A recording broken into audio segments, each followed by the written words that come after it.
Olá, bem-vindos ao segundo episódio do Joana Pod, aquele podcast que põe e devolve a política à rua, porque a política é de todos, tem que ser feita de todos e por isso tem que estar na rua. Então, aqui neste segundo episódio, estou aqui com a Helena Tender e o Bruno Monarca, que vocês já conhecem certamente do primeiro episódio.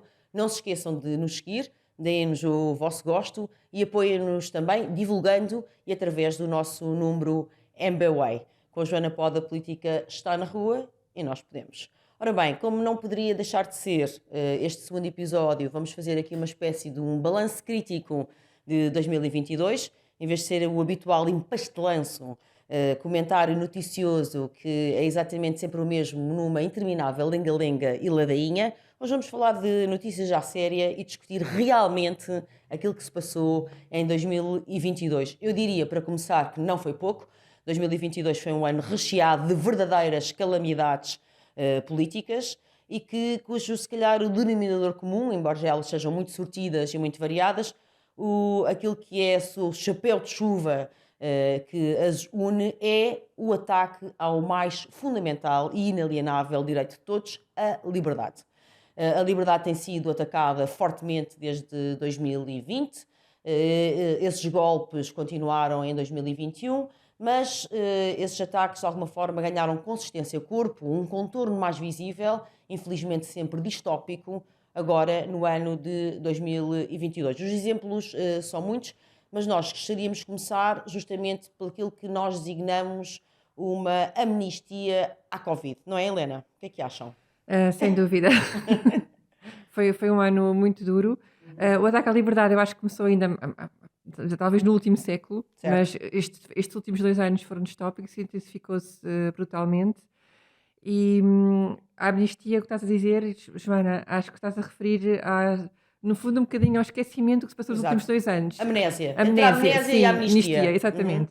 Há pessoas, há aqui um grupo que é a maioria da população que tenta, não, os últimos 2 anos que foi difícil, foi uma pandemia, tínhamos uma emergência médica, mas já passou. Não passou. Não vamos esquecer o que aconteceu. Não vamos. Podemos perdoar as pessoas que querem ser perdoadas, mas não vamos esquecer, porque eu lembro-me de ver pessoas sentadas em restaurantes com os seus cães, enquanto outras pessoas com as suas crianças não podiam entrar porque não tinham o certificado do Covid. Exatamente. Isto não é possível e não é para esquecer. E as pessoas, se deixarmos esquecer, pode-se repetir. Portanto, temos de ter muito cuidado e responsabilizar as Eu pessoas acho que que não é fizeram para isto. esquecer crianças que foram levadas à força para a vacinação, que agora até a própria DGS reconhece que têm um problema de miocardites. Diz que são raríssimos, mas eu recordo sempre, raríssimos são os casos graves de Covid ou mortais em crianças. Por isso, é impossível esquecer e, da minha parte, é impossível perdoar. Não sei o que é que tu pensas, Bruno. Não, eu penso exatamente isso que foi dito aqui. De facto, 1007 casos já detectados em Portugal é de facto muitos. E se estivéssemos numa situação convencional ou se estivéssemos numa situação normal, que não estamos, de facto não estamos, embora pareça aparentemente pelas quadras festivas e pela questão dos mundiais, etc., mas não estamos num quadro normal, esta vacinação teria sido já totalmente abolida, uma vez que não existem condições, e já foi mais que provado em vários países, que não existem condições de segurança que permitam continuar a ter este tipo de vacinação e ainda mais aumentar o ritmo de vacinação, como já se sabe, porque a Europa já andou a adquirir vacinações sem ninguém ter pedido uma dose absurda de vacinas para todos os países. Uma dose absurda e desculpa interromper, Bruno, mas convém recordar que este foi um negócio feito à porta fechada pela baronesa von der Leyen, Ursula von der Leyen, que é não eleita e que fez justamente a maior negociata alguma vez da União Europeia, a maior negociata, a mais choruda, de milhões e de milhões de euros, Bilhões. sem qualquer escrutínio, sem qualquer registro. Isto é absolutamente inaceitável em qualquer Estado de Direito, em qualquer democracia. Desculpa, mas tinha que meter esta bucha. Sem dúvida. E tirando a questão económica, que é de facto o business as usual, que não deveria nunca ser contemplado numa situação de saúde pública como estamos hoje a viver e como temos visto, a promiscuidade que existe, e portanto isso leva-nos também aqui a um outro ponto, que é a detecção de fundos e de corrupção ativa. Não estamos a falar só passiva, estamos a falar ativa no seio do Parlamento Europeu, que ficámos a saber nos últimos 3 meses. Ficámos a saber, quer dizer, ficámos a confirmar. Ficámos a confirmar, não é? Porque todos nós já sabíamos. Já sabíamos. Mas de facto a mídia já não consegue esconder tanto lixo que está cada vez a avolumar mais o tapete e nós temos efetivamente que Parece começar a fazer uma limpeza. assim o verdadeiro mar plástico nos oceanos. Sem dúvida. Eu queria pegar aqui numa expressão da Helena para partilhar com vocês que esta coisa de não podemos esquecer, claro, a vacinação ainda está em curso, mas já há sequelas e há cicatrizes sujas dos anos Covid que vão perdurar nos tempos. E eu, relativamente às crianças e aos menores, não falo só da vacinação. Os anos perdidos de socialização e de aprendizagens, que são irrepetíveis, são irreversíveis, são irrecuperáveis. Porque a infância em si mesmo, a infância, a adolescência, a juventude, um período único ao qual nós não podemos ter segunda oportunidade. Não há plano B, já que gostam tanto dessa porcaria do plano B, a propósito da questão ambiental, não há plano B para a infância. A infância, quando é perdida, é irremediavelmente perdida. E não estou a falar de Proust, não é? Portanto, ou seja, na verdade, aquilo que é fechar as crianças precisam de correr, saltar, estarem umas com as outras, sujarem-se, experimentarem, descobrirem, respirarem e viverem. Fechar crianças em casa, sem escola, sem socialização, sem brincadeira, sem ar livre, sem descoberta, sem desenvolvimento, foi matar a infância. Sem esquecer as crianças, que em Portugal é um problema muito grave, das crianças sujeitas à violência em casa. Exatamente. Portanto, fechar as crianças com os seus agressores em casa é... Pô-los a dormir com o inimigo. Exatamente. Pô-los a dormir. Sabes que, a propósito disso, eu não cheguei a ver, mas parece que chegaram a fazer uma rábula, uma sátira, a eu ter dito que o Estado português era criminoso, responsável por ter fechado, sabendo nós de antemão que a maior parte, 90% dos abusos sexuais e dos abusos físicos a crianças e as vícias ocorrem no espaço doméstico, que o Estado português tinha sido criminoso ao fechar as crianças em casa, sem sequer acesso às estruturas primárias que dão o alerta, como os centros de saúde e as escolas, e parece que programas como os Portugalex, etc., fizeram disso uma piadinha.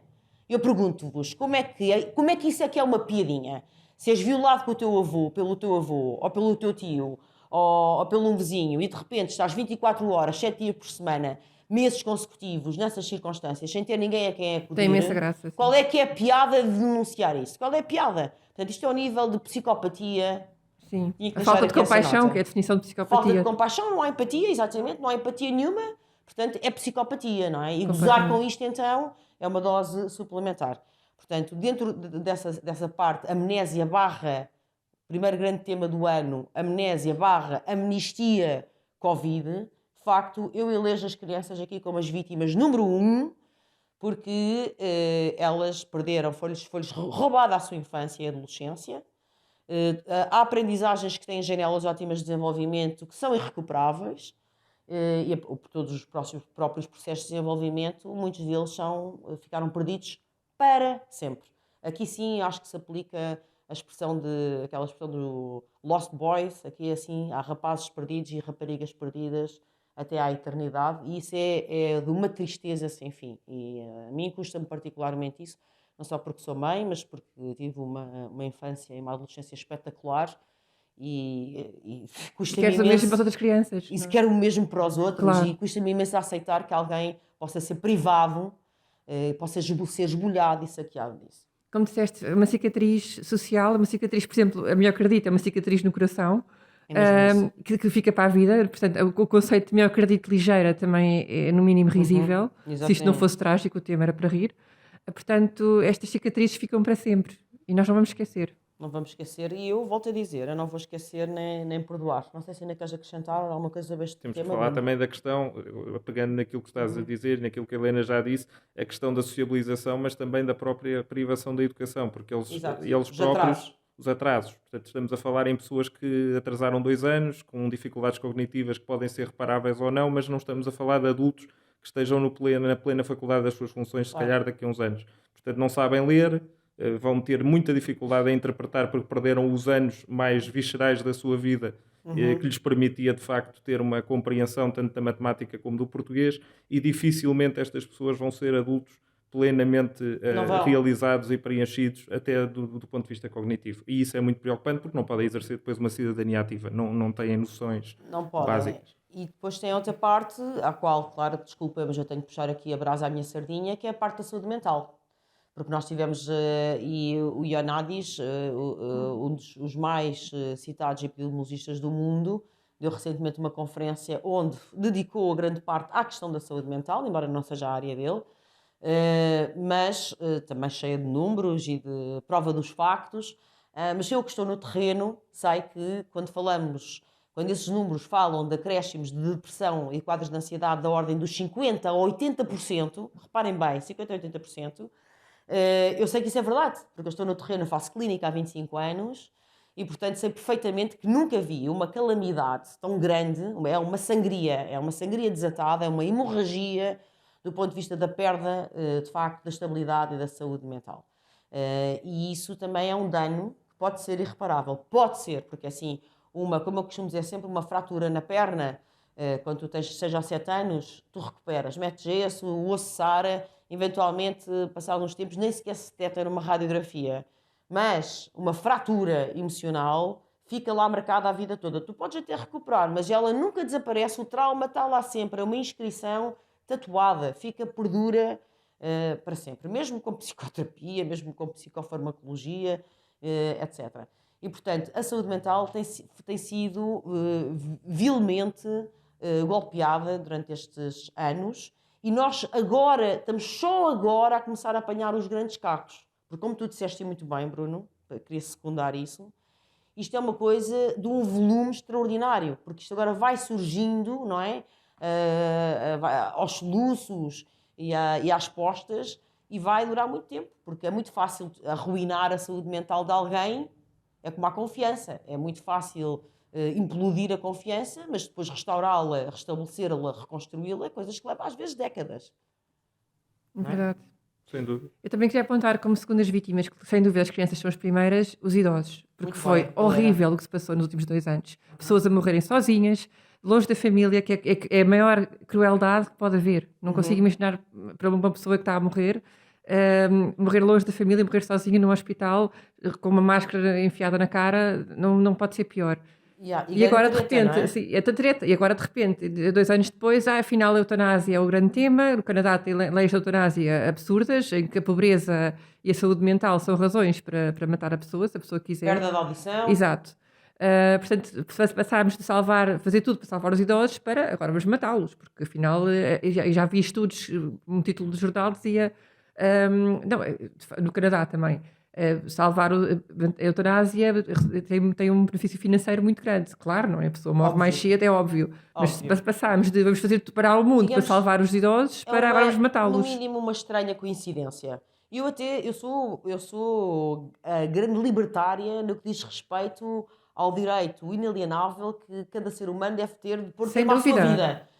O mais faltava que alguém me dissesse se eu posso ou não suicidar-me, o que é que eu posso ou não fazer com a minha vida. Já basta o que basta. Mas ser o Estado a ditar essas regras e essas normas, a controlá-las e até, de certa forma, a empurrar algumas pessoas para o corredor da morte, isso já é outra coisa, completamente muito diferente. E acho que é isso que tu estás sem dúvida, sem dúvida. Também concordo 100%. Quanto aos idosos, deixem-me que vos diga, e vocês também acompanharam isso, que isso foi tudo uma grande treta, porque nós sabíamos que esse sim, em relação à Covid, era o principal grupo de risco, aí é que tinham que ser assentadas todas as baterias da defesa dessas pessoas, e, no entanto, elas foram deixadas a morrer às paletes, que nem tordos, a caírem umas atrás das outras e a não serem levantadas do chão. Portanto, andámos com medidas da treta, a prender pessoas que comiam gomas, a impedir o surf, ou as pessoas de irem à praia, quando o que nós devíamos ter era concentrar todas as nossas energias e a resposta mais enérgica, efetivamente, a proteger aqueles que eram os vulneráveis, são as pessoas com mais de 75 anos ou portadores de doenças crónicas que habitualmente estão todas concentradas a partir dos 65, ou seja, 85% das doenças crónicas são a partir dos 65 anos de idade,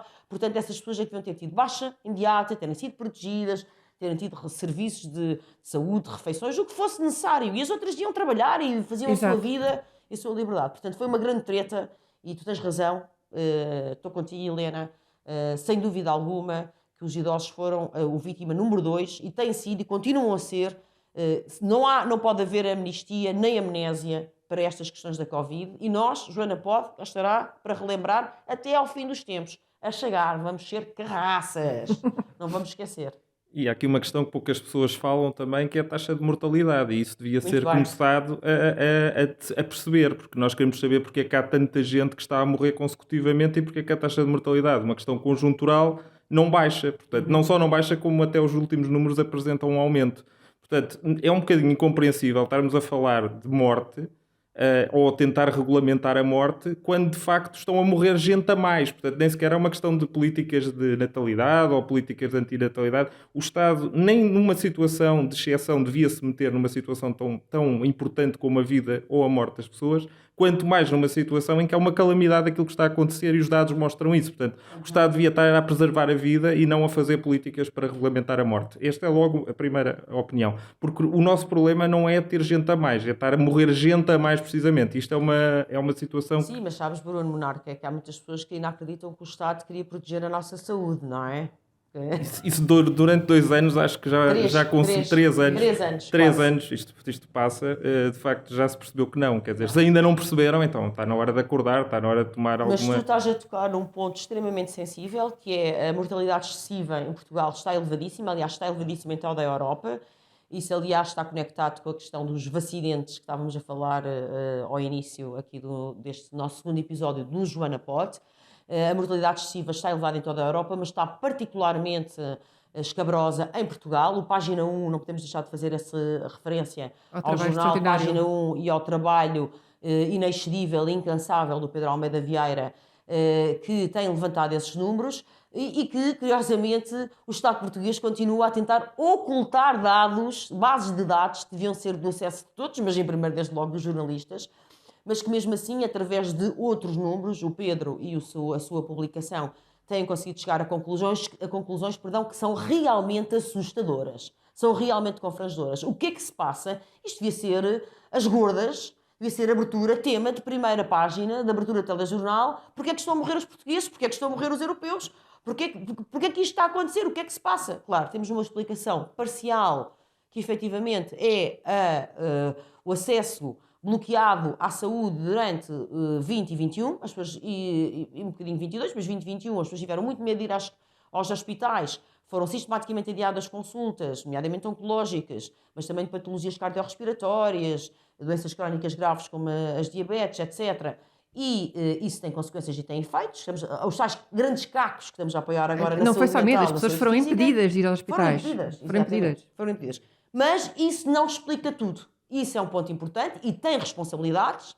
Marta Temido, António Costa e as outras pessoas todas nos outros países europeus, os outros ministros. Isso tem rostos, tem responsabilidades, pessoas que deviam responder na justiça, também por isto, não se esqueçam de ver o nosso primeiro episódio, mas também por isto deviam responder na justiça. Mas isto não explica tudo, não é, Bruno? O bloquear do acesso aos hospitais, como a Helena Tender estava a dizer, isto não explica tudo. Não, até porque o número já deveria estar a reduzir nesta altura, porque os casos de Covid são cada vez menores, supostamente está a tornar-se endémico, as consultas já regularizaram, então temos que perguntar o que é que se passa. Supostamente há as inoculações que protegem, não é? Supostamente 90% das pessoas estão vacinadas, supostamente estes números deviam estar controlados, supostamente os hospitais deviam estar a voltar. Isto aí, de facto, não é isso que os dados mostram, não é isso que os gráficos mostram. Mostram, sim, um número avassalador e há que perguntar porquê. E acho que também Joana Pote tem essa responsabilidade social quase de colocar aqui o dedo na ferida e dizer, mas afinal o que é que está a passar no nosso país? E isto não é uma tendência portuguesa apenas, é uma tendência global. Está-se a ver noutros países, está-se a ver... Sobretudo europeia, não é? Sobretudo europeia. Com exceção da Suécia. A Suécia é o país da Europa com menor mortalidade extra. E porquê? Perguntamos. Claro. Uma das razões, desde logo, que nós sabemos é que não alinharam nesta história dos confinamentos, nesta barbaridade toda. Mas, de facto, isto da mortalidade excessiva é absolutamente incompreensível que num país democrático no século XXI não ocupe o tema magno e que se passe grande parte dos comentários, dos debates e do comentário político a debater questões de lana caprina, se a mensagem do primeiro-ministro de Natal e de Ano Novo foi mais assim, mais para a esquerda e mais para a direita, detalhes absolutamente gongóricos, rococó, ridículos, patéticos, em vez de facto, isto não é política, politiquice, não é? Eu hoje digo-vos uma coisa, eu que me considero uma ativista política há muitos anos, eu hoje em dia tenho quase vergonha disso, não é? Vergonha de ligar a televisão e assistir a estes comentários políticos, estou a falar de coscovelhice, não é? As velhotas das aldeias faziam um trabalho melhor de velhacaria e de estarem a cortar na casaca do que este tipo de comentários políticos, que isto não é nada. Portanto, realmente a mortalidade excessiva é um tema importantíssimo e tinha que ser escalpelizado, escrutinado, as responsabilidades até à última. E volto-vos a dizer, também não é digno num Estado de Direito democrático haver órgãos de comunicação social que são impedidos de ter acesso a bases de dados fundamentais para fazerem o seu trabalho. Isto não é normal e não é razoável. Mas ainda dentro deste tema, deste nosso primeiro tema do ano, e para não estarmos a discutir tretas e tal coisa de conversa de encher chouriços na maior parte dos programas de comentário político, temos que falar ainda da perversão constitucional, não é? Porque dedicámos isso o primeiro episódio, mas convém lembrar que realmente eles tentam que o povo esqueça isto tudo, que a música da Elsa, não é? Já passou, não é? Mas eles não esqueceram e vão querer reaproveitar todos os grandes abusos que foram feitos durante estes 3 anos, de restrições aos nossos direitos, liberdades e garantias, para recaustar e voltar a pôr em cima da mesa quando for necessário. Dizem que a próxima pandemia já está agendada, devidamente pré-programada, pré-cozinhada para 2025. Vamos ver se isso é verdade. Mas certo é que a perversão constitucional dá um sinal forte nesse sentido. Sem dúvida. E eles não esqueceram de todo, porque o que é que eles estão a fazer? Estão a limpar, a corrigir os erros. Nós temos mais de duas dezenas de decisões em do Tribunal Constitucional a atacar estas medidas que são completamente inconstitucionais. Já vamos em três dezenas. A atacar estas medidas que foram completamente inconstitucionais, não há dúvida. Então, eles aprenderam a lição e estão a tentar arrumar a casa e a tornar... Isto é inconstitucional, portanto, temos que fazer? Vamos mudar a Constituição. Exato. Para este problema não voltar a acontecer. Estão também a ganhar balanço. Eu estou muito contigo. Estou aqui um bocadinho a separar o trigo do joio, a ver o que é que funcionou melhor, o que é que funcionou pior. Eu sempre achei que esta gestão da Covid, estes 3 anos, medidas que pareciam erráticas, zigue-zagueantes ou avulso, eram, na verdade, faziam parte do experimento social, não é? Da grande reengenharia, para ver o que é que funcionava, até que ponto é que se podia esticar a corda, o que é que as pessoas amochavam, etc. E, portanto, eles agora estão a fazer justamente esse balancete para depois... estão a ganhar, não é? O chamado dar 2 passos atrás para depois dar um à frente. Para depois vir voltar em força. Bruno. Colado a esse tema, e aqui numa perspectiva mais internacional, temos a questão da revisão da OMS. Eles querem criar um tratado pandémico global e, portanto, em política não há coincidências e de facto, são muitas destas coincidências. Em política, aquilo que parece São coincidências. E estão, de facto, a haver cada vez mais países que estão a aderir a essa situação e está a nascer um novo poder acima dos Estados. E, portanto, a ideia do Tratado Global, numa altura em que há uma revisão constitucional aqui em Portugal, em que está a ser discutido e que aparece esse tema precisamente na altura em que o Tedros, o presidente da OMS, convida um deputado português, que é o Dr. Batista Leite, penso que as situações todas encadeadas levam-nos a uma e uma só conclusão, que é, de facto, existe aqui uma correlação e vamos ver se existe uma causalidade, mas eu acredito que sim, causa uma causa e efeito. Claro, eu penso que esses poderes supranacionais não eleitos, eles já existiam há muito tempo, não é? Como a Helena há bocado disse muito bem quando começámos a falar de que o denominador comum, de facto, das grandes questões de 2022 é o ataque à liberdade. A Helena disse muito bem que isto já é uma coisa que se desenha, que se vai, de alguma forma, burilando desde o final do século XX, com um grande avanço no princípio do século, a reboque do 11 de setembro, não é? Grandes restrições aos nossos direitos, liberdades e garantias, e também este trade-off, esta troca que supostamente nós teríamos que fazer para ficarmos com mais segurança, ficarmos com menos liberdade, enfim, toda uma ilusão. Isso realmente vem desde aí. Depois, com a crise de Lehman Brothers, é óbvio que era necessário também fazer uma recapitalização, voltar a injetar muito dinheiro da base cá para cima. Portanto, esses poderes supranacionais já existiram. Eles estão agora, de alguma forma, passam agora a ter outra organização. É como se tivessem agora consistência e como se pudessem assumir. Eu acho que estamos na fase, na antecâmara, deles se assumirem enquanto tal. Não é, Bruno? Isso foi notável em 2 momentos este ano, já que falas nisso, que foi o G20 e o COP27. Nunca houve, se calhar, uma assunção de culpa tão assumida por parte de quem quer dominar o mundo e que hoje em dia já o diz não sou eu que o digo, não é a Helena. Não, Nova ordem mundial. Nova ordem mundial. Antes era uma e eles já o expressão definem. dos chalupas. Exato. E hoje já é assumido e tudo o que foi feito nos temas que foram discutidos tanto na COP27 como no G20 apontam para isso. Desde restrições às liberdades das pessoas, à questão do ID digital, à questão de uma moeda digital. Portanto, o sonho da nova ordem mundial, para quem não sabe, é uma só moeda, um só governo, uma só religião e um só Estado. E penso que os 4 já foram assumidos este ano na COP27. Um só exército também, mas tem sido difícil esse ponto, sobretudo com a questão do exército europeu, que referendam ou não referendam, mas que não vai para a frente e as pessoas não querem de facto um exército europeu porque sabem o que é que esse precedente poderá abrir. Mas de facto também está na agenda.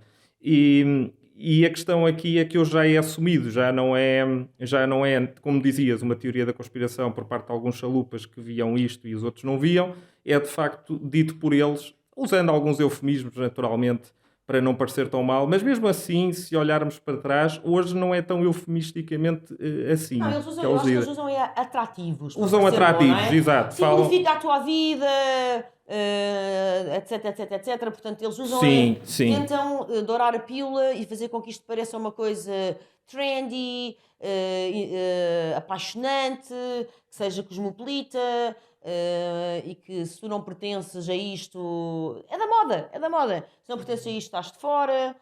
Tu acabaste por entrar aqui num outro tema, nós depois ainda sobre a amnésia e a amnistia que querem fazer à Covid, ainda voltaremos atrás, porque isto também tem um outro gancho importante, mas tu entraste num tema que é realmente um assunto magno de 2022, que também já vinha a apontar, a dialbar nos anos anteriores, mas que ganhou também forma agora, que é justamente esta questão da digital, da prisão digital, a prisão digital. Tu estavas a falar, devolvo-te a palavra, Bruno, que tem estas 4 ou 5 ramos que tu estavas a elencar.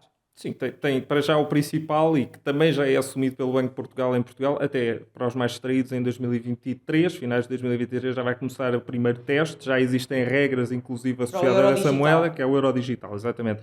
E portanto os países já foram incumbidos de fazer então essas características, de regulamentar a forma como a moeda vai funcionar no mundo. Pronto, e portanto isso já é assumido também na agenda. Depois a segunda é uma coisa chamada Cidade dos 15 Minutos, que já vinha desde 2020, mas que hoje em dia já se assume mais, que é no fundo as Smart Cities, a ideia de que tudo está perto de nós e que nós não temos que nos deslocar a qualquer lado, por uma questão também de comodidade. Num perímetro urbano. Mas é uma prisão, não é uma... É uma prisão. É uma prisão. Não, já agora, voltando atrás, desculpa, até te passo a bola a ti, Helena, que é explicar às pessoas... Porque é que o euro digital, porque é que uma moeda central digital é perigosa? Porque é que não devemos prescindir do dinheiro físico? A questão é essa. Porque é que devemos lutar para poder continuar a pagar em notas e em moedas? Jamais temos que lutar até ao fim. E é uma coisa tão simples, as pessoas podem fazer. E mesmo as pessoas que continuam, como eu também, eu estou refém do meu smartphone, porque de facto é prático. É óbvio. As pessoas que cedem e que não se importam de fazer o download das apps e de deixar a sua pegada eletrónica em todo o lado, pelo menos isto é tão básico. Pagar com dinheiro, não usar o cartão sempre que possível. Porque pensem nas pessoas, nos pobres, nos carenciados, acabaram-se as doações, acabaram-se as molas. As pessoas, quem não tem cartão, é impossível. Os idosos que não conseguem, que estão habituados ao dinheiro, não têm também cartões, não têm smartphones, não vão pagar com o MBWay. E a questão do controle. E é o controle. Eles querem saber onde é que gastamos cada cêntimo. Não deixem. E é tão simples. Levantem o dinheiro do multibanco e usem o dinheiro. E vão ver que vão gastar menos. Imaginem este cenário. Eu queria falar mais do passado e menos do futuro, não é? Eu não queria que este fosse um programa Zandinga. Mas, de facto, juntando as cidades de 15 minutos, mais a identidade digital, os certificados digitais e a moeda centralizada, quer dizer, tu não podes dar um passo, não é? Isto parece que estamos no Big Brother, não é? Ficas com mais liberdade estando no estúdio na Malveira do que, ou na Venda do Pinheiro, ou lá onde é que é, do que na vida real. Porque nem na casa de banho, nem da casa de banho vais poder ter privacidade. Não, eu estou a falar a sério. Não é? Portanto, esta prisão digital é de facto assustadora. É o tecnofascismo. É o tecnofascismo, exatamente. E aqui, Bruno, também se inclui a questão dos créditos de carbono, das pegadas de carbono e dos créditos sociais.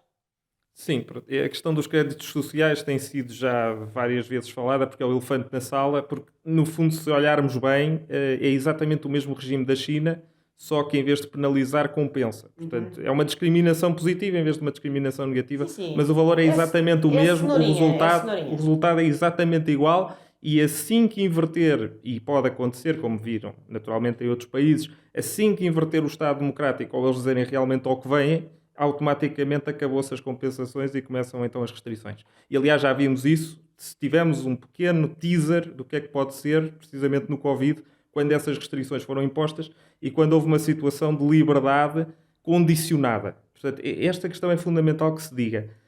A experiência do Covid traz-nos a experiência que a nossa liberdade não é um bem garantido e adquirido. Portanto, o Estado pode sonegar a nossa liberdade quando assim bem entender, desde que seja por uma questão de bem comum. Portanto, isso também, bem comum, se formos calculizar a palavra, encontramos esse nome no comunismo. Claro. Portanto, comum, daí do comunismo, não é? Portanto, para aqueles mais distraídos que acham que ainda vivem numa democracia, e mesmo tendo em conta todas as burocracias que a Europa refere-se, ou quando se refere à Europa fala-se da burocracia, de facto é melhor começarmos a ver até ideologicamente o que é que está a acontecer a nível europeu. Depois os carbonos, os créditos de carbono, é uma não questão, e isto aqui não é um tema meu, é um tema de qualquer pessoa que tenha dois dedos de testa.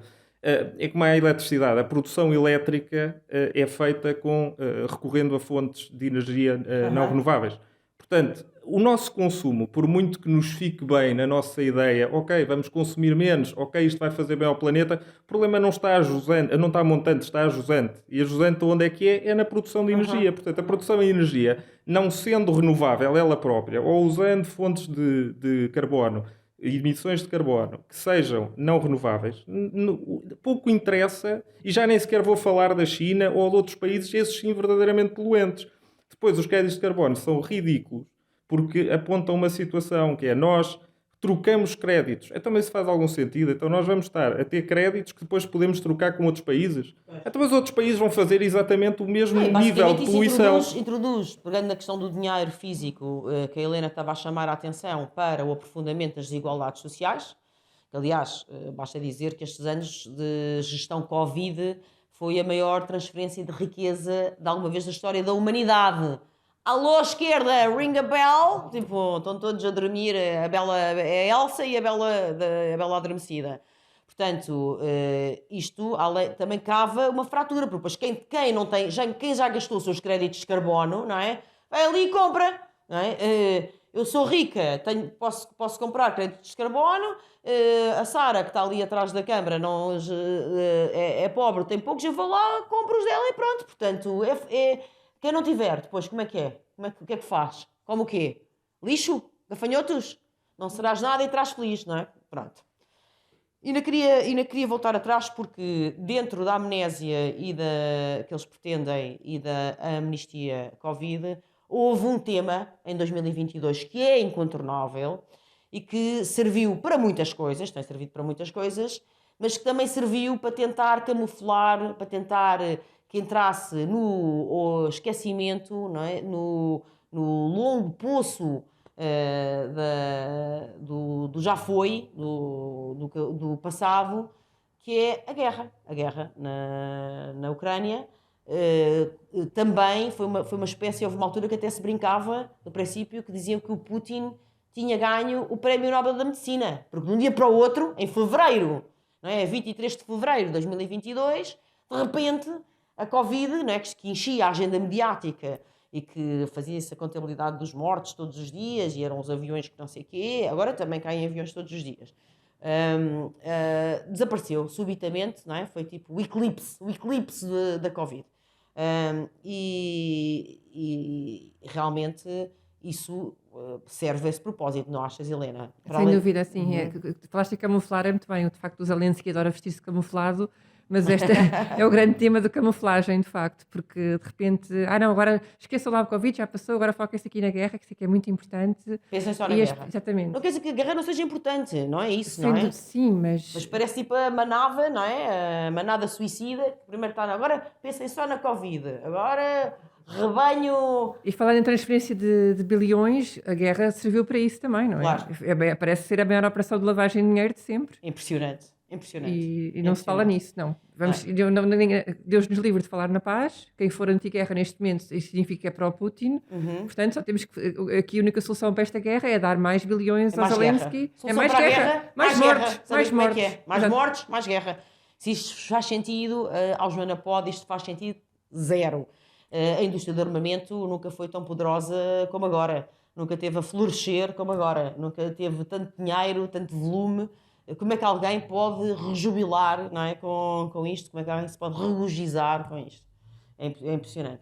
Sim, e quando falamos de guerra, temos que falar aqui de uma situação que é a operação dos mídia no mundo todo. Tens toda a razão. Se já havia a questão do Covid, que nós já tínhamos uma ideia que de facto as coisas estavam um pouco maniatadas, porque havia, e até chegou-se a fazer esses testes, houve imensos jornalistas pivôs que diziam vírgula, a mesma coisa, porque temos um teleponto, não é? Portanto, o teleponto não são eles que o escrevem, eles apenas ditam aquilo que lhes é imposto.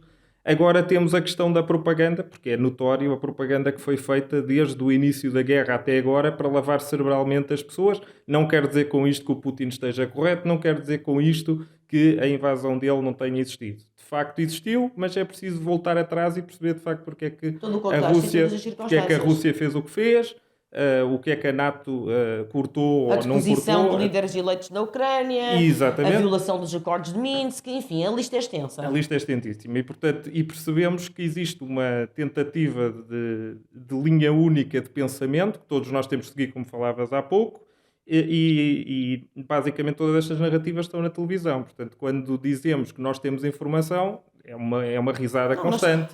Nós temos propaganda na Europa como a Rússia tem propaganda. A Rússia também acha que tem informação, a China também acha que tem informação. Bruno Monarca, nós tivemos a Europa a proibir órgãos de comunicação social, não é?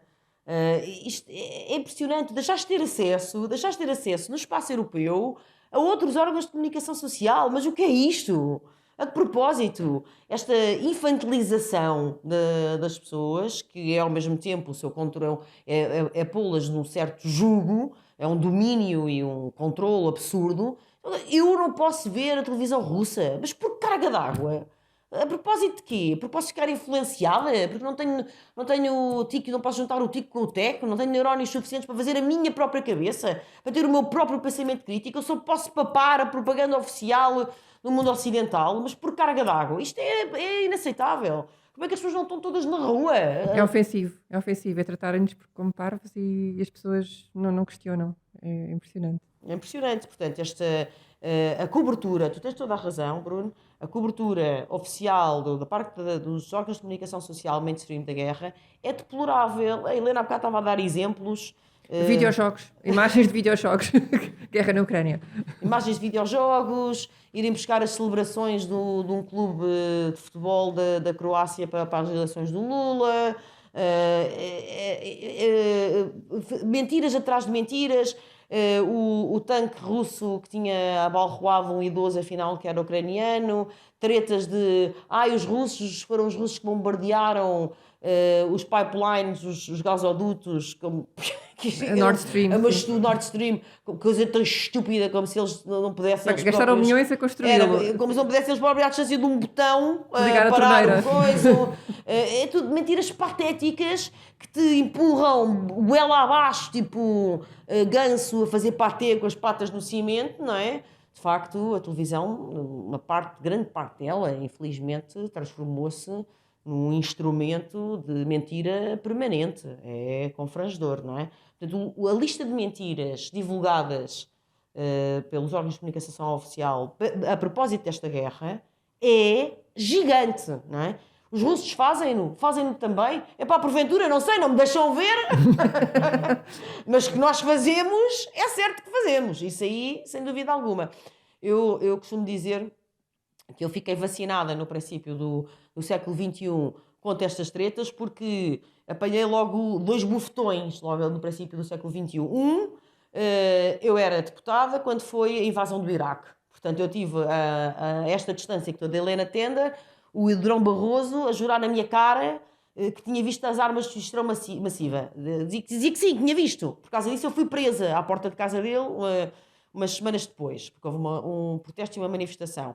Onde é que está o Durão Barroso agora? O Durão Barroso passou de primeiro-ministro, mordomo da guerra do Iraque, de mordomo da guerra do Iraque para a Comissão Europeia, líder da Comissão Europeia, onde fez o lobbying danado, daí para presidente da Goldman Sachs, e de presidente da Goldman Sachs para, voilà, alas, presidente da Aliança Global das Vacinas. Portanto, grande mentira, se é possível fazer uma guerra onde mataram milhões de pessoas, uma guerra que durou anos e anos no Iraque, e que hoje está a ferro e forro, como sabemos, contudo, em base numa mentira. A segunda grande vacina que eu tive é que os cientistas mentem, e mentem com todos os dentes que têm na boca, porque eu não me esqueço do Climategate, uns anos depois da guerra do Iraque, onde cientistas foram pagos a peso de ouro, e grandes universidades prestigiadas, reputadas, conceituadas universidades, para dizer que sim, existiam alterações climáticas e que elas se deviam à ação e à mão humana, quando isso era também mentira. Portanto, a partir dessa altura, para mim a classe política ficou descredibilizada e a classe científica também. E agora, nos últimos 2 anos, a classe médica. Faz parte da classe científica. Portanto, agora ficou ainda mais descredibilizada, digamos. Ora bem, ainda ligando com isto da guerra, há a questão da inflação, porque agora temos uma grande parte dos portugueses a passar fome. Para uma grande fatia dos nossos concidadãos, o Natal não foi uma época de festa, muito tão pouco de abundância e para se banquetearem, como para algumas secretárias de Estado do Tesouro, etc. Antes, pelo contrário, mas a inflação já lá estava antes da guerra, não é assim, Helena Tender? Sem dúvida, não foi culpa do Putin e não é por essa a razão. Não, o Putin tem muitas culpas, mas não esta. Não, sem dúvida tem muitas culpas, mas esta não, lamento. E podemos dizer que poderá ter sido culpa do vírus, porque de facto a inflação começou a intensificar-se. Do vírus ou da gestão que fizemos do vírus? É mais isso. O vírus também tem as costas largas. É isso. Porque, é assim, é impossível tu rebentares com a economia de não sei quantos países europeus, fechar comércio, fechar lojas, fechar indústria, etc., fechar escolas, e depois não esperar que não haja inflação. Quer dizer, rebentaram com a economia toda em 2021 e uma parte de 22, mas sobretudo 2021. É óbvio que depois a inflação começou. Portanto, é mentira objetiva. Isto é uma coisa que me encanita de uma forma quando dizem que a inflação da guerra. Não é! Vocês olham para qualquer gráfico, a inflação já vinha a aumentar, e ia em grande e vertiginosamente antes de fevereiro de 2000. E tu querias dizer qualquer coisa, Bruno?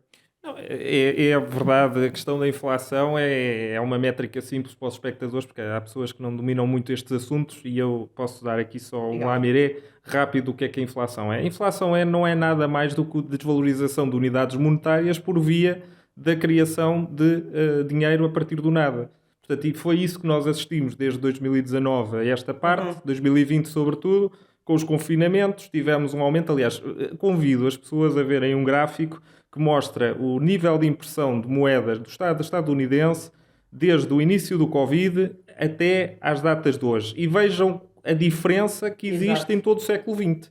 Portanto, aí é que nós vemos o que é a inflação. Depois, com a disrupção de todas as cadeias de distribuição que houve, porque a China estava fechada, depois a Austrália estava fechada, depois a Ucrânia... Desataram a imprimir dinheiro. Desataram a imprimir como dinheiro. Como se houvesse amanhã, era as impressoras do BCE a trabalhar noite e dia, aquilo é um esquema piramidal pior que a Dona Branca, o BCE, desculpem lá. Depois, ao injetarem esse dinheiro, que não existe a partir do nada, tem que ser feito um ajustamento à economia real, e é isto que nós hoje estamos a assistir, com o agravante de termos cada vez mais empresas endividadas que criam depois desemprego. E isso o que é que faz? Faz com que uma crise que começa na finança se espalhe depois para a economia, e é isto que nós hoje estamos a assistir. E sem querer fazer aqui prognósticos para 2023, de facto, há uma expressão popular que diz: pelo andar da carruagem vê-se para onde vai a carroça. E de facto nós já estamos a ver para onde é que vai a carroça. E embora estejamos em época natalícia e não queremos falar destes assuntos de uma forma tão aberta, mas de facto a economia não vai melhorar do dia para a noite, vai ser preciso haver este ajuste. Vai piorar antes de melhorar, sim. E isso E a reboque disso, Bruno Monarca, temos a questão da crise energética, não é? A crise paralela a isso. A crise energética foi, isto é uma visão minha, posso estar errada, mas é a minha visão. O que acontece é que nós não devíamos ter feito sanções, porque as sanções é que criaram com esta crise energética que hoje estamos a assistir. As sanções foram um boomerang, não é? Vai-nos rebentar na cara. Vai-nos rebentar na cara. E no fundo nós sabíamos disso. Talvez houvesse alguns iludidos que achavam que a posição da Índia... Isto já é história. Portanto, há quem diga que a Índia, ao não se ter associado às sanções contra a Rússia, que isso fez naturalmente com que a Europa tivesse que pagar a fatura. Mas é indiferente, porque o mundo hoje é muito diferente do mundo que era anteriormente. Portanto, uma sanção com a hiperligação, e nós tivemos isso no Covid, inclusive, o início do H1N1, se vocês se recordam, já era para ter iniciado um processo destes. Só que as linhas aéreas chinesas não tinham a capilaridade para o resto do mundo que há hoje. Portanto, estes fenómenos todos da globalização fazem com que tudo aquilo que nós vemos hoje esteja em esteroides. Portanto, era natural que um cortar de cortina, que um cortar a corrente, o fluxo de capitais à Rússia tivesse o efeito que teve. E, naturalmente, criou um efeito ainda mais perverso. Bruno, é assim, muitas pessoas, da mesma forma que muitas pessoas alertaram para a calamidade que vinha com esta gestão insana da Covid, fecharem as pessoas em casa e privarem as crianças de irem à escola e fechar negócios, muitas pessoas alertaram para isso, não foi por falta de aviso. Também muitas pessoas alertaram para a perigosidade deste tipo de sanções e que elas seriam cuspir para o ar, não é? Iam-nos aterrar na cara, que era tipo um tiro no pé. Não? Houve muitas pessoas que deram essa luz vermelha. E, no entanto, portanto, isto não se pode dizer que tenha sido sem querer ou com boas intenções. Eu não consigo acreditar nisso. Nem foi um erro, isto não foi um erro. Não foi um erro. Não, foi um erro. É agenda, Diz, é Helena. plano, é planeado, é manipulado. Aliás, quase todas as crises são. Faz a crise financeira, a crise Exato. energética, quase todas as crises são manipuladas. É óbvio. Praticamente todas. E aqui foi óbvio. E não, lamento, pessoas comuns como eu e tu, não somos economistas, nem o Bruno, que conseguimos prever em março de 2020, sabemos como é que vamos dar dinheiro grátis, e Exato. isto vai criar inflação. E depois tínhamos prémios nobres de economia, como o Paul Krugman, dizer não, isso não vai acontecer. E de repente agora o Paul Krugman é o primeiro, afinal enganei-me. Obrigada, 3 anos depois. Ups. Desculpem lá terem agora a passar fome e a ter que roubar latas de atum. Ups. O que eu não admito é como é que há uma Presidente do Banco Central Europeu que sabe menos economia que eu, que a Helena ou qualquer outra pessoa, que quando lhe perguntavam o que é que ia acontecer à inflação, ela dizia que era passageira. Ora, eu já sabia que não era passageira, porque o ajuste tinha que vir de algum lado, não é? E, portanto, isso é que é complicado. É quando vemos pessoas como a Yeltsin, que têm nos Estados Unidos, ou a Lagarde, a falar de economia, que sabem menos economia do que pessoas da quarta classe. E isso há que perguntar. Então, mas espera, ou elas não têm curso e estão lá porque são burras, ou então estão a ser, de facto, maniatadas por alguém. E nenhuma das opções é boa. Façam as vossas apostas. Um tema que liga estas duas questões da guerra e da inflação uma Bitcoin. Queres falar sobre isso, Helena? O que é que aconteceu e foi um grande estouro também em 2022 e que também nos deve fazer pensar sobre o que é que aí vem. A Bitcoin eu vejo como algo muito positivo, Claro que sim. que é a solução. E faço uma grande separação entre a Bitcoin e as outras moedas, criptomoedas. E eu acho que Centralização. total. Como tu disseste, os bancos centrais são máfias, são piores que a Dona Branca. Cartéis. São cartéis e têm que ser. Isto tem que acabar. Os bancos centrais são uma das fontes destes problemas todos. E a grande ameaça para estes bancos é de facto a Bitcoin, que é um sistema descentralizado, anónimo e que devolve o poder às pessoas. Exatamente. E por isso, Isto tem que ser e por isso a Bitcoin foi e tem atacada. sido tão atacada E vai continuar a 2022. ser. Aliás, isto foi um dos grandes temas de 2022. Em novembro o agora. pontapé na boca e o golpe à garganta que a Bitcoin apanhou. E se forem ver, só em novembro morreram, foram assassinados 3 bilionários de criptomoedas, de Bitcoin. 3. Será Em novembro, no único uma mês. Confidência, É outra coincidência, talvez. E não morreram de Covid, nenhum deles, estranhamente. Com 30 anos, um não acordou, uma pessoa de 30 anos com um ataque cardíaco durante a noite, estranhíssimo. Mas claramente há aqui um ataque concertado que eu acho que vai continuar a haver, porque de facto a Bitcoin é a solução. Claro que sim. E eles não vão deixar. Quer dizer, vão tentar não É uma deixar. boa Eu acho que é solução. impossível. Faz parte da solução. Faz. E eles vão tentar tudo por tudo para matar esta solução. Claro. Porque não impede todos os seus planos. Portanto... Queres também falar daquilo que aconteceu relacionado com a guerra da Ucrânia, da FTX? Sim, falando, sendo a operação de lavagem de dinheiro maior da história, é muito simples, basicamente. O Estado americano, o Congresso americano deu, neste momento já vamos em 100 bilhões de dólares 100 bilhões. a Zelensky. Eu não consigo ver, nem sequer consigo chegar a essa Estamos a falar assim. E Zelensky, por sua vez, comprava FTX, esta grande criptomoeda que afinal, sim, outra manipulação, outra camuflagem, Exato. e por sua vez a FTX depois financiava o Partido Democrata Americano. Portanto, era um gráfico muito simples com 3 setinhas. Portanto, quando falamos de cartel, máfia, Lavagem de associação dinheiro. criminosa, lavagem de dinheiro, fugiu uma boca para a verdade e dizer lavagem de direitos, mas aí também isso também está a acontecer, na verdade. Lavagem de dinheiro, não estamos propriamente a excedermos nas palavras, só não estamos a usar os habituais eufemismos que pululam para esses comentaristas fora. E isto nem é uma coisa muito sofisticada. Se formos Exato. ver, o gráfico é totalmente simples. O dinheiro passa desta mão para esta mão, volta para aquela mão. Portanto, é mesmo lavar. Exatamente. É bastante simples. Exatamente. E foi o que aconteceu. E para fechar este tema das questões digitais, que andámos aqui um bocadinho para a frente e para trás, mas vocês perdoam-nos certamente, aqui no Joana Pod, queres contar a tua experiência, depois também vou contar uma experiência minha, a tua experiência a renovares o teu cartão de cidadão, que é muito interessante e que dá para perceber um bocadinho o que é que vem aí de identidade digital. Exato. Eu não moro em Portugal, e fui ao consulado português para renovar o cartão de cidadão e disseram-me, atenção, porque o seu cartão agora só é válido até... Normalmente o cartão tem validade de 10 anos, mas o seu só tem 9, porque... Mas porquê? Pois não sei, temos ordens para que seja só até que todos sejam válidos até 2031. Portanto, para o ano só terão 8 anos de validade e por aí fora. E eu perguntei outra vez porquê. E coitada da pessoa no consulado não fazia ideia, disse, não sabemos, foi as ordens que recebemos. Que para mim está completamente ligada à identidade digital. Portanto, veio uma identidade digital europeia, mais tarde se cá mundial, mas claramente europeia. A Ursula von der Leyen já falou sobre isso. É assumido já. E já estamos no assumido. phasing out das entidades nacionais, dos cartões nacionais, e o cartão de cidadão português já tem muita informação, muito mais do que... Muito mais do que deveria ter. Por exemplo, na América não há nada semelhante, nada. Na Inglaterra, por exemplo, sempre lutaram contra o bilhete de identidade. Exatamente. Quando eram livres. Na Suíça também votaram contra. Exatamente. O cartão de cidadão já é muito... Os portugueses são...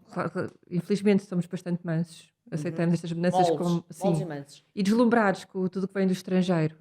Adoramos estar na crista da onda. Isso gostamos. Aliás, falando... Um dos ótimos exemplos sobre isso, nós temos das leis de identidade de género mais avançadas do mundo. Ainda bem que falas disso. Sim. Conclui, do mundo. Porque, de facto, basta... Por exemplo, a Inglaterra está a ser discutido há mais de 5 anos e não avança porque há imensa oposição e há discussão verdadeira, cívica. Em Portugal foi facílimo. Ou temos supostamente um Presidente da República muito conservador que aprovou isto na hora, não promulgou na hora, é que basicamente a pessoa basta chegar ao registro civil e diz, eu sinto-me como se seja de outro sexo, portanto, mudo de nome, mudo de sexo de outros documentos. Pior, é possível apagar o registro de nascimento, o assento de nascimento. É possível. É possível apagar a história. Isto é a falsificação de documentos com aval estatal.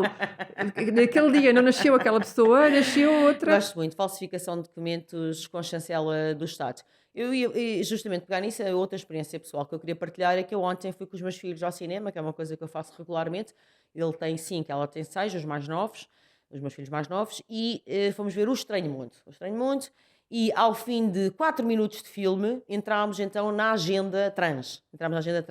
Temos então um casal de adolescentes que são homossexuais. Isto é um filme para crianças, ok? Que supostamente entram dentro da barriga de uma tartaruga, dentro do corpo de uma tartaruga, mas portanto a história desenrola-se a propósito de uma família e eu toda a favor dos direitos dos homossexuais, o que seria, não é? O que seria, não faltava mais nada, mas isso é uma coisa, outra coisa é fazer disto uma espécie de pedagogia obrigatória para miúdos em idade pré-escolar. Portanto, eu fui levar os meus filhos que estão em idade pré-escolar ao cinema e ao fim de 4 minutos temos isto, depois com mudanças de sexo associadas e uma mensagem que passa ao filme todo, é que ele não tem idade para escolher se quer ou não quer ser agricultor, não tem idade para escolher a sua profissão, mas tem idade, isto acontece durante o filme todo, só no final é que se resolve, mas tem idade para escolher este tipo de coisas. E o meu problema com isto, volto a dizer, não tem nada a ver com os direitos das pessoas que são homossexuais ou outra coisa qualquer, tem a ver com a imposição da agenda e sobretudo em idades onde se está a formar a identidade psicossexual, que eu lamento, que é muito mais profunda e muito mais complexa do que apenas essa questão tão empobrecida, que ao fim e ao cabo é o que estamos a falar, de orientação sexual ou até mudança de sexo. Portanto, a formação de identidade sexual, onde nós somos metade pai, metade mãe, onde podemos triangular, onde nos assumimos como 50% mãe, 50% pai, etc., metade masculino, metade feminino, não pode ser reduzida a isto sob pena do desenvolvimento psicoafetivo das crianças ficar comprometido. Esta é a minha opinião como psicóloga, mas tem-me assustado a insistência omnipresente, não é? Eu, como tenho 2 miúdos, gente com eles para trás e para a frente, apanho com isto em barba, nos livros para crianças, nos filmes para crianças, etc, etc. Queria também partilhar convosco, para mim é uma das coisas que fica de 2022. Bom, eu posso acrescentar só à questão da agricultura que falaste e muito bem.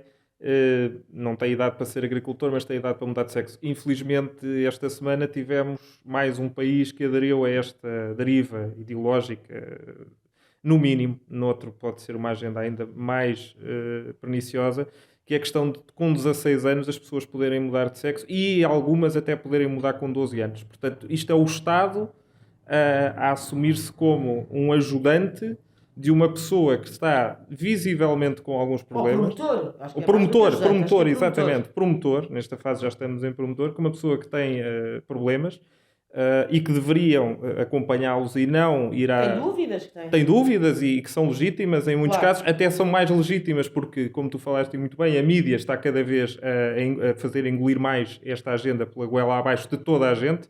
Temos a Marvel com super-heróis femininos, temos... Até o Diário de Anne Frank. Temos tudo, portanto, temos um revamp de tudo o que é mídia, também pago naturalmente pela indústria cinematográfica dos Estados Unidos, e que, obviamente, tem pessoas que. Uma coisa é normalizar, outra coisa é incentivar, promover. Claro. E hoje estamos já na fase do promover, já nem sequer estamos na fase do normalizar. E há que perguntar, e esta é a pergunta que nem eu sei responder, mas que fica para os espectadores, que é porquê? Porque é que durante 3, 4, 5 anos começamos a assistir a isto? Que as pessoas podem ser gatos, cães, periquitos, porque há toda uma panóplia de géneros que as pessoas podem ser. Ora, eu só conheço 2. Conheço o homem e a mulher, eventualmente os hermafroditas que nascem com 2 sexos. Mas isso ridícula, exatamente. Vale a pena estar a trazer para aqui. O porquê de repente haver mais de 100 sexos e géneros. De corpo errado, que há um corpo errado, etc., que a Helena fala sobre isso e tem escrito sobre isso muito eloquentemente. E para mim, eu tenho... Pessoalmente, eu gosto muito de... Pratico meditação e yoga e nestas teorias que eu sigo, de facto, é tão importante a nossa consciência do que nós somos. Não há... esta ideia de que nós somos um passageiro e o corpo é um veículo, não existe. O corpo e mente estão ligados. Somos a mesma coisa. Somos, e os corpos são perfeitos, nós somos perfeitos. não há corpo errado. Isto é um conceito horrível, é um conceito tão negativo, tão horrendo. É um conceito de clivagem, de divisão. Completamente. Vamos lá ver, o cérebro é um órgão como outro qualquer. O estômago faz a digestão, os pulmões fazem as trocas gasosas e o cérebro pensa. Cada órgão tem a sua função, são todos matéria, são todos corpo. O cérebro é tão corpo como outro qualquer. Eu costumo dizer aos meus pacientes, se vocês se maltratarem, se vocês comerem mal, dormirem mal, não amarem, não se divertirem, não se realizarem, vocês vão fazer, se comerem mal, vão fazer mal a digestão, se não fizerem desporto, vão provavelmente ter uma capacidade cardiorrespiratória pior e também vão pensar e sentir pior. O cérebro faz parte do corpo, o cérebro não é uma entidade extra ou super corporal. E não é um órgão sexual, lamento, não há cérebros rosinhas e azuis. Não há cérebros rosinhas e azuis, por mais que queiram fazer muitas vezes aquilo que eu habitualmente designo da excisão genital cerebral, a excisão cerebral feminina.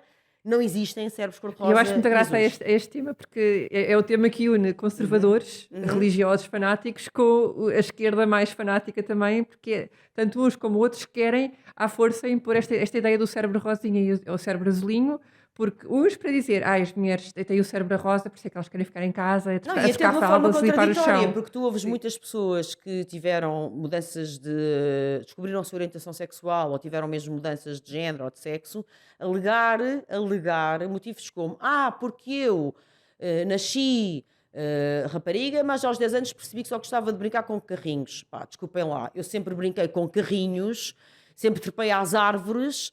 E felizmente meus pais nunca me vieram dizer se calhar és rapaz. E estou a dizer, felizmente, não por nada, é porque nada em especial, é porque eu sou mulher. Não por nada mais especial, é porque é só isto. Portanto, isso cortar, parece que querem mesmo que só os rapazes é que podem brincar com carrinhos, afinal é isto. Mas que evolução de feminismo é que tivemos?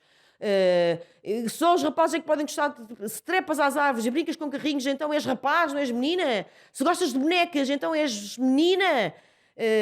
Ou se gostas de brincar com maquilhagem, bonecas, então és uma menina. Isto é absurdo. É absurdo e é voltar, é retroceder, é andar passos para trás na nossa evolução, nomeadamente nós feministas, não é, Helena? Desculpa lá, Bruninho, puxar a brasa aqui à nossa sardinha, mas eu sei que tu também és um feminista intrépido. Não, mas para mim é altamente ofensivo ter um homem a dizer que se sente como mulher. Lamento, eu sou mulher e não me sinto como mulher, eu sou uma mulher. Exatamente. É muito diferente. Mulher não é um sentimento. Isso é o cúmulo da desumanização, da objetificação da mulher. Exatamente. Nós não somos sentimentos, somos pessoas, somos seres humanos e nascemos assim, independentemente de como nos sentimos. Pois, eu não me sinto mulher, eu sou mulher. Nunca soube isso, que era me sentir mulher, porque eu sou uma mulher, ponto final, parágrafo.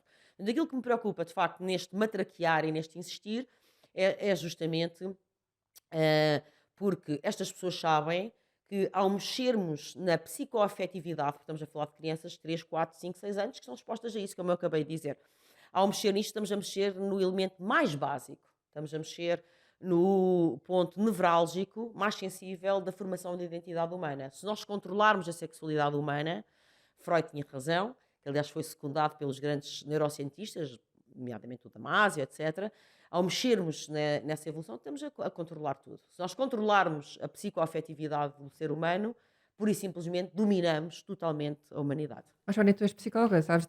Na adolescência, especialmente raparigas que odeiam o seu próprio corpo, que se sentem no corpo errado, estamos a validar isso, não é o caminho, não pode ser o caminho. Não. O caminho, quando uma rapariga adolescente diz que não gosta do seu corpo, que tem complexos, que se sente mal, que se sente feia, o caminho não é atacar o próprio corpo, não é cortar partes do corpo ou outra coisa qualquer.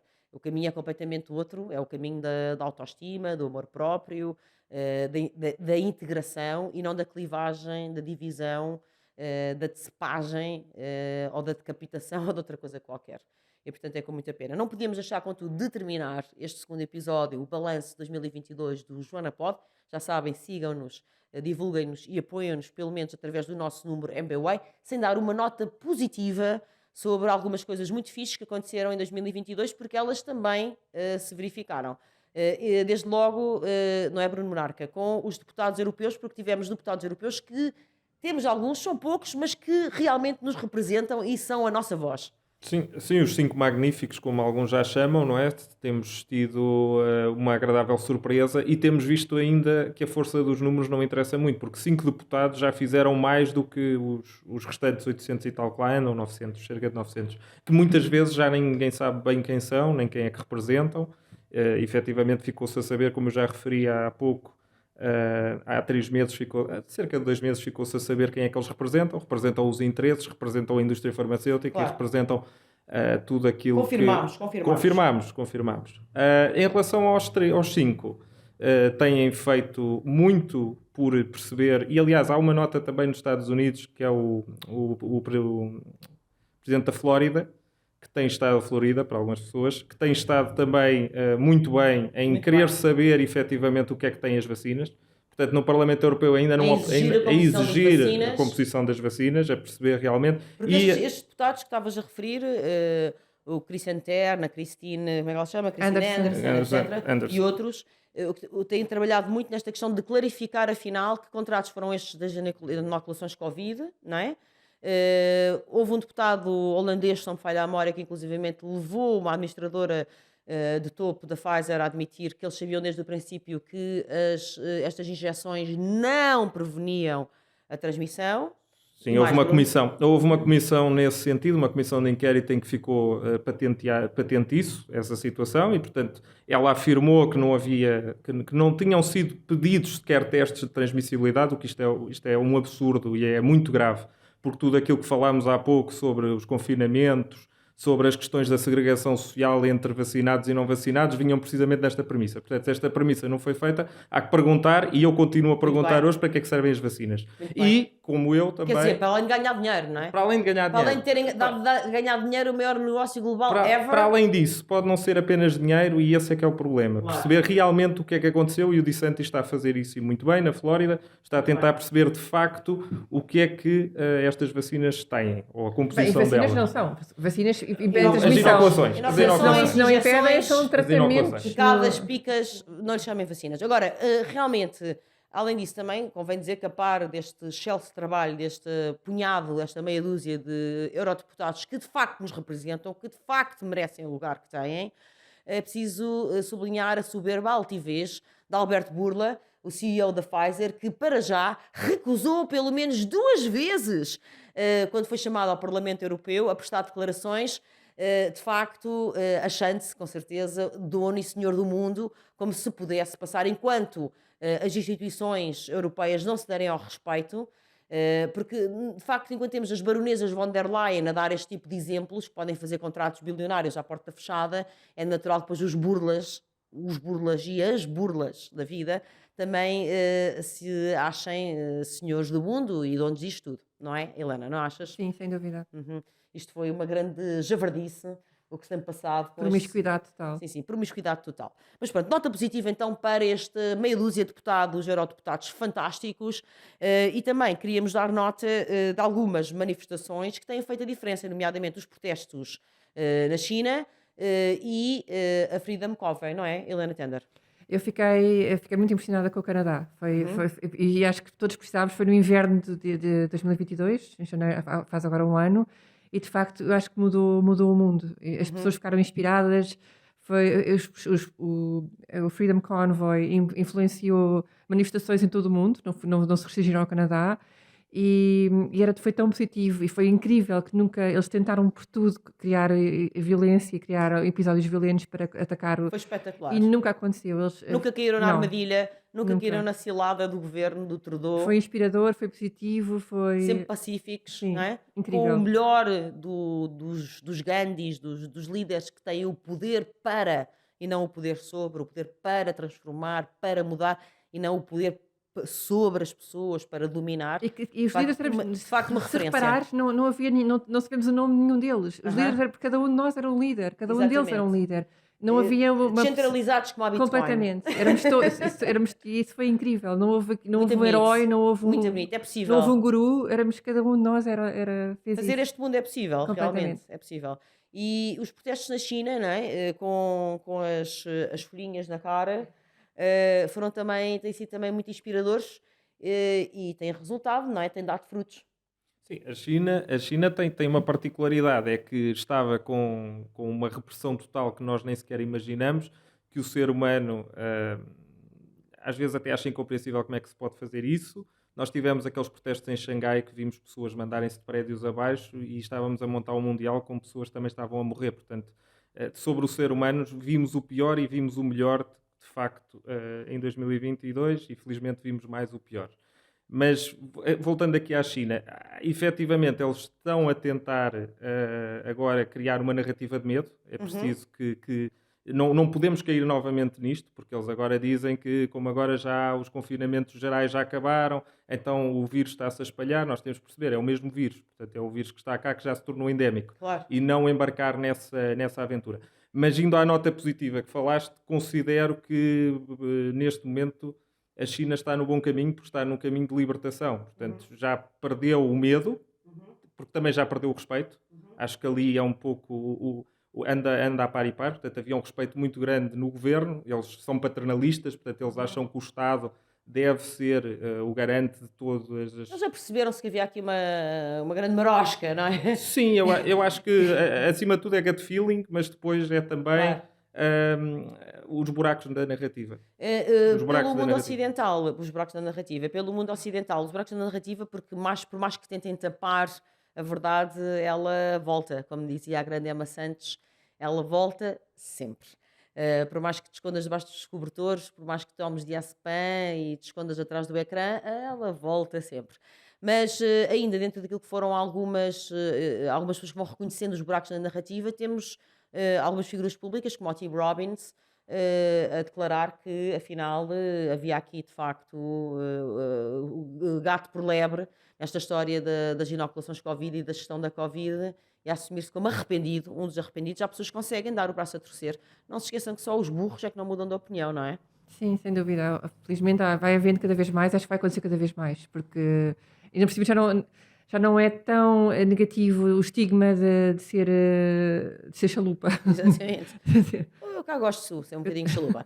Só para terminarmos, mais um caso positivo foi o da Balenciaga, que tinha montado uma operação de publicitária que realmente instrumentalizava, manietava e associava crianças e menores a práticas pedófilas e de sádico-masoquistas, e que, através de uma opinião pública forte e muito interventiva, conseguiu foi condenada e foi rejeitada por muitas pessoas, não é, Helena? Eu fiquei, confesso que fiquei agradavelmente surpreendida porque não esperava foi mesmo um backlash concertado contra a marca, porque, de facto, para mim também foi inspirador perceber que a pedofilia é o limite. Não mesmo. Com crianças não se toca, não se mexe. E eles achavam que era uma campanha irreverente, uma publicidade, porque a Balenciaga está habituada a isso, não era irreverente. Disruptiva e tal. Sim, não foi o caso e de facto foi 100%. Talvez a Balenciaga também tivesse um pouco inspirada na forma como nós maltratámos, para voltar ao primeiro tema, e fecharmos aqui o nosso círculo, como as crianças foram maltratadas durante a gestão da Covid, usadas como escudos sanitários. Eu relembro que esta expressão foi mesmo empregue por autoridades. Vamos usar os nossos filhos como escudos sanitários. Havia pessoas que admitiam, elas não precisam de inoculação Covid, mas elas vão proteger os avós. É treta, já sabemos, que afinal as vacinas também não previnem a infecção nem a transmissão, mas isto foi dito, vamos usar as crianças. São os adultos que têm que proteger as crianças, e não as crianças que têm que proteger os adultos. Isso é a perversão da hierarquia, uma das bases também, um dos pilares da nossa sociedade. E por isso talvez a Balenciaga, dizia eu e Helena, também talvez fosse um bocadinho já na onda, um pouco inspirada, Sim, achar que agora sim, abria mais uma porta, não era? Exato, já é normal estarmos a abusar das crianças e a usá-las, portanto,